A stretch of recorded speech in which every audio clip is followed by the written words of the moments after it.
Hey ladies, I have a special guest here with me, my husband. Hello, how y'all doing? We're on a date, and we started asking each other just random questions from this app whenever we go out on a date, just to start conversations and stuff. And one of them tonight was how did it say it? It asks, how did you see your children? How do you see your children in the future, or something to that effect? And we got to talking about how do we teach our kids how to have a relationship with God, not just know the Bible stories, and whenever they're out there struggling, they know the Bible stories, they know what people went through, but they don't have that connection with God. And so how do you start teaching them about that connection with God? First is you have to, hey Robin, first you have to live it. You can't teach it if you're not living it. And so we started thinking, we both work in the church, and we tell our kids, hey, we're going to work, or they may come to the church with us and they play in the nursery. And we started thinking about what can we do to help grow them, help teach them that relationship. And one thing was, well, you know what? We can start having them pray over the chairs in the sanctuary. That opens up a prayer life. We can have them pray over the nursery, or pray over each chair in the Sunday school rooms. We've already started, where if one of them gets hurt, the first thing we do is we pray over them. We don't automatically, we got to go to the doctor, we got to go to the emergency room.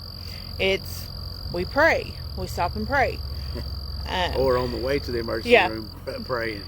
I mean, because that's a big thing. You can, the child can be hurt, and but we don't have to accept, like for Jeremiah, which it ended up being broken, but we prayed for it not to be anything that would require surgery, and God answered that prayer. Yes, his hand was broke, but it didn't require any long-term surgery, and I believe that's because we prayed. And that's why I was telling Kayla, I said our prayer life is very important, and we haven't always had a big prayer life, but we want our children to have that basis, because if they don't, I wasn't raised in the church, and so I didn't have a church life, I didn't have a prayer life, I didn't have a relationship with God.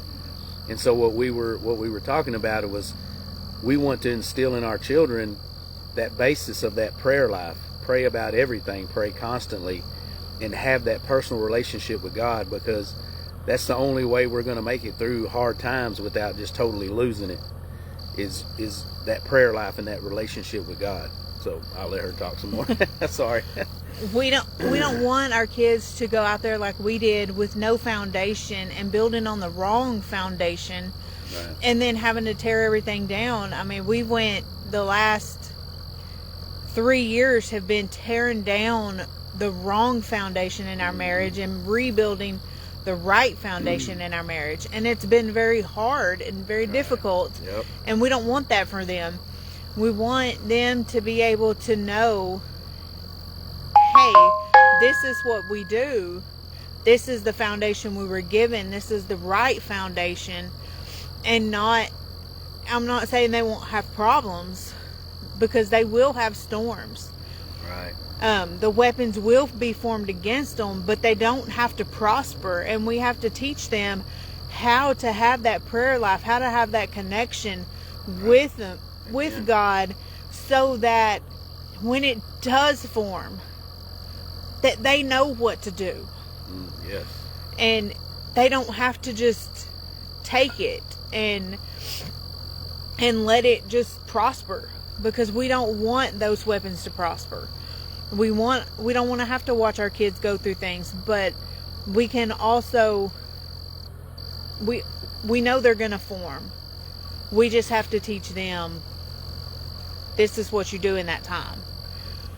So, and they will learn to run to us instead of running from us when they do something wrong or when something happens, if we teach them what the right thing is. So, right. We love each of y'all, and we're going to go back to our dates. All right, good to see y'all. Bye.